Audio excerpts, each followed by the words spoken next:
ग्रहण लगता है, सूर्य ग्रहण हो या चंद्र ग्रहण हो, तो इसका असर बहुत जल्द नहीं दिखता। 6 महीने का एक लंबा अंतराल होता है जब इसका असर दिख रहा होता है। इस पूरे टाइम पीरियड में भारत के लिए बता रही हैं कि थोड़ा परेशानी वाली बात तो है, थोड़ी इंटरनल कॉन्फ्लिक्ट्स देखने को मिल सकते हैं अगले कुछ महीनों में, लेकिन अगला 10 साल भारत के लिए बहुत महत्वपूर्ण बता रही हैं और पॉजिटिव बता रही हैं। आपका कैलकुलेशन क्या कह रहा है? क्योंकि कार्तिक मास का महीना है, 15 दिन में आपने 2 ग्रहण देखे। 25 अक्टूबर को जो है आपने सूर्य ग्रहण देखा, अभी 8 नवंबर को हम चंद्र ग्रहण देख रहे हैं। With in a span of 15 days आपने 2 ग्रहण देखे। तो कहीं ना कहीं कुछ कैलेमिटीज़ जो है वो हम एक्सपेक्ट कर सकते हैं। कुछ भी वाटर रिलेटेड, जैसे समुद्र तटीय जो लोग रहते हैं, सी शोर्स के जो आसपास रहते हैं, कुछ फ्लड्स हम एक्सपेक्ट कर सकते हैं। अभी आपने गुजरात में भी देखा, मोरबी का जो पुल गिरा था, साउथ कोरिया में आपने कुछ कैलेमिटीज़ देखी। और इसके अलावा भी जो है आपने केदारनाथ में भी जो बस गिरी, आपने वो सब भी देखा। कुछ भी अग्नि, क्योंकि सूर्य अग्नि तत्व है, कुछ भी अग्नि रिलेटेड भी कुछ हो सकता है। दोनों ग्रहण जो हैं, दोनों बार, इस बार जो ये ग्रहण लगा ये मेष राशि में लगा, भरणी नक्षत्र में लगा, क्योंकि भरणी नक्षत्र के जो स्वामी हैं वो शुक्र हैं। तो कुछ फीमेल्स पर थोड़ा सा इम्पैक्ट आ सकता है, मदर्स की हेल्थ पर थोड़ा सा इम्पैक्ट आ सकता है, कुछ बाढ़ आ सकती है, कुछ जो शिप्स और जो सेलर्स होते हैं उन पर थोड़ा सा इम्पैक्ट आ सकता है, कुछ जो है मेंटल टेंशन्स बढ़ सकती हैं, थोड़े से कलेश के जो हैं सिम्टम्स बन सकते हैं। लेकिन हम फिर भी सबके मंगलमय होने की कामना करेंगे, हम जप करेंगे, हम तप करेंगे और जितना हो सके अपने ईश्वर से हम कनेक्ट करेंगे। क्योंकि ये चंद्र ग्रहण है, आप भगवान शिव का जाप कर सकते हैं, ओम चंद्रमसे नमः का आप जाप कर सकते हैं, नमः शिवाय का आप जाप कर सकते हैं, आपके जो गुरु मंत्र हैं आप उनका जाप कर सकते हैं, जो भी आपके गुरुओं ने आपको दिए आप उसका जाप कर सकते हैं, आपके इष्ट देव ने आपको जो भी मंत्र दिए हुए हैं आप उनका जाप कर सकते हैं। आप जो है लक्ष्मी सहस्त्र नाम कर सकते हैं, इसके अलावा आप गोपाल सहस्त्र नाम कर सकते हैं, विष्णु सहस्त्र नाम जो है वो भी आप कर सकते हैं। यानी कि ईश्वर का नाम लेना है। अब आप मंत्र का जाप कीजिए, ईश्वर का नाम लीजिए और पॉजिटिव एनर्जी का संचार करने की कोशिश कीजिए। मनीजा आहूजा जी, आप भी बता रही थी कि अगला 10 साल भारत के लिए बहुत ही महत्वपूर्ण और पॉजिटिविटी लेकर आ रहा है, अच्छी खबर लेकर आ रहा है। भारत की धाक दुनिया में और ज्यादा देखने को मिलेगी, आप बता रही हैं। अब सवाल है कि मंत्र कवच, क्या सभी राशियों के लिए मंत्र कवच एक सा या फिर अलग अलग? देखिए, ये आप जान लीजिए कि सभी राशियां, अब यहाँ पर तीन तीन तीन की बात आती है। आपका लग्न कुछ होगा, आपकी सूर्य राशि एक होगी और आपकी चंद्र राशि एक होगी। अब इन तीनों में से बली कौन है, और यहाँ पर नवमेश को देखना जरूरी है। इसलिए ये कह देना कि मेरा लग्न ये है तो मैं ये पढ़ लूं या मेरा सूर्य राशि ये है, जो सबसे ज्यादा इंपॉर्टेंट है वो तो है चंद्र राशि, ठीक है। और इसके साथ नवमेश किस भाव में आ रहा है, वो क्या राशि है।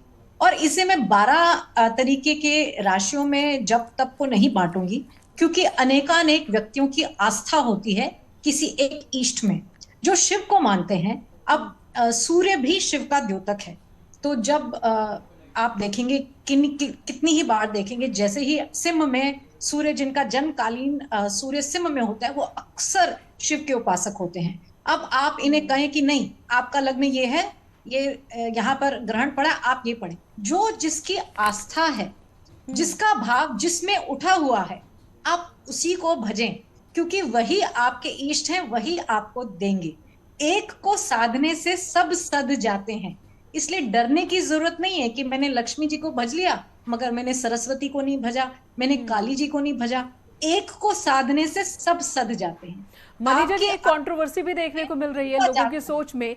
एक तरफ तो कई घाट ऐसे हैं जहां सन्नाटा देखने को मिल रहा है, जो भजन, स्नान, ध्यान सुबह देखने को मिल रहा था, सूतक लगने के साथ ही नहीं, हरिद्वार में हमने देखा वहां स्नान नहीं हो रहा है, लेकिन बनारस में अभी भी बड़ी संख्या में लोग गंगा में उतरे हुए हैं, पूजा अर्चना कर रहे हैं, मंत्र का जाप कर रहे हैं, स्नान कर रहे हैं। तो ये कंट्रोवर्सी क्यों है इसमें? नहीं, इसमें तो कोई कंट्रोवर्सी नहीं है। ग्रहण काल में तो स्नान का वो भी है कि आप नदी में, मैंने घर की, हमने, आपने पूछा जो लोग क्या करें, मगर ग्रहण काल में तो आप देखेंगे कि नदी में स्नान करने का पौराणिक काल से चलता आ रहा है ये एक सिलसिला। तो ये तो इसमें बिल्कुल भी कुछ कंट्रोवर्शियल नहीं है। ठीक है, ग्रहण ये काल में सवाल तो मैंने लोग इसलिए नाभि किया था तक क्योंकि खड़े होकर हरिद्वार जल में में स्नान नहीं हो रहा है इस वक्त।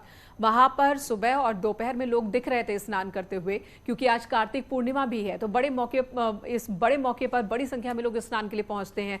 स्नान और दान का महत्व है। लेकिन जैसे ही सूतक लगा तो घाट पर सन्नाटा पसर गया, हर की पैड़ी पर सन्नाटा पसर गया और बहुत सारे लोग इंतजार में हैं कि जब चंद्र ग्रहण खत्म होगा तो उसके बाद स्नान करेंगे। लेकिन वाराणसी में ऐसा नहीं दिखा। वाराणसी में सुबह से जो स्नान का सिलसिला चल रहा है, अभी भी स्नान करते हुए लोग दिख रहे हैं। रुख वान्या का कर लूंगी। वान्या, मनीजा जी थोड़ी देर पहले बता रही थी कि जब ग्रहण समाप्त हो जाए उसके बाद गंगा जल से स्नान कर सकते हैं, पानी में गंगा जल मिलाकर, और पूरी तरीके से वातावरण को शुद्ध करके उसके बाद ही अपने दिनचर्या में शामिल हो।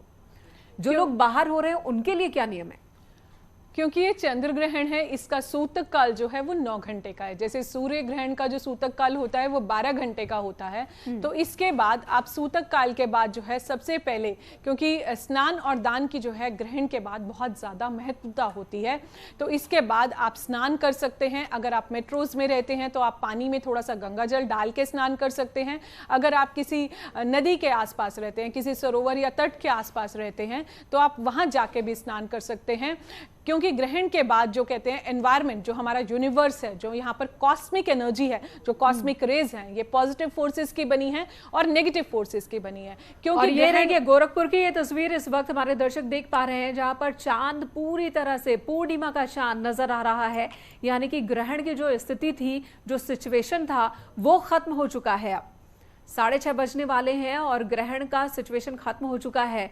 अब चांद पूरी तरह से नजर आ रहा है। यहाँ पर ये लखनऊ की खूबसूरत तस्वीर, जहां पर दमकता हुआ चांद दिख रहा है, बिल्कुल सोने के धातु के समान दमकता हुआ चांद लखनऊ में भी इस वक्त नजर आ रहा है। यानी कि जो कैलकुलेशन था खगोल शास्त्रियों का, वैज्ञानिकों का, कि लगभग 20 मिनट का वक्त ही उन्हें मिलेगा जब वो स्थिति देख पाएंगे चंद्र ग्रहण की, लगभग वैसा ही देखने को मिला। और एक और तस्वीर हम आपको दिखा रहे हैं, ये तस्वीर वाराणसी की लग रही है। यहाँ पर भी चांद देखिए अब पूरी तरह से दिखने लगा है। यानी कि जो ग्रहण की स्थिति थी वो हटती हुई अब दिख रही है। वान्या जी, आप अपनी बात पूरी कीजिए। Thank you.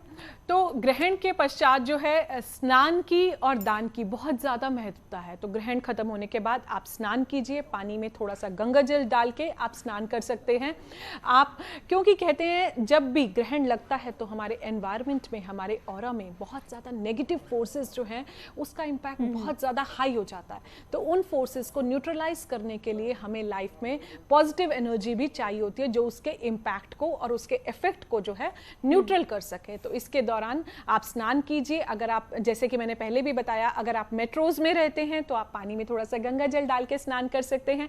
अगर आप किसी नदी, तट या सरोवर के किनारे रहते हैं तो आप वहां पर जो है स्नान कर सकते हैं। उसके पश्चात आपकी दान की बहुत महत्वता है। कहते हैं जो भी दान हम ग्रहण के दौरान करते हैं, पता नहीं कितने करोड़ों गुना जो है जाके हमें जीवन में उसका फल मिलता है। क्योंकि ये चंद्र ग्रहण है तो इस टाइम पर जितना, अगर आप किसी सफेद चीज का दान कर सकते हैं, जैसे कि चीनी हो गया, चावल हो गया, चांदी हो गया, मोती दान हो गया, आपका कुछ खीर दान हो गया। और एक बात मैं बहुत जरूरी आपको बताना चाहूंगी कि दान के लिए जब भी आप किसी को भी दान करते हैं तो आप प्लीज आइडेंटिफाई कीजिए कि जो भी आप डोनेट कर रहे हैं उसका कहीं कुछ मिसयूज तो नहीं हो रहा है। अगर आप इस चीज को देख सकते हैं, क्योंकि अगर आप किसी निर्धन व्यक्ति को देते हैं, किसी जरूरतमंद व्यक्ति को अगर आप जीवन में कुछ भी दान करते हैं और वो, सपोज एक छोटा सा एग्जाम्पल, अगर वो उसकी कोई सिगरेट खरीदता है, कुछ अल्कोहल खरीदता है, तो उसका इंपैक्ट आप पर नहीं आएगा। तो ये चीज को आप थोड़ा सा आइडेंटिफाई कीजिए कि आप अपने दान को जरूरतमंद को ही दान दें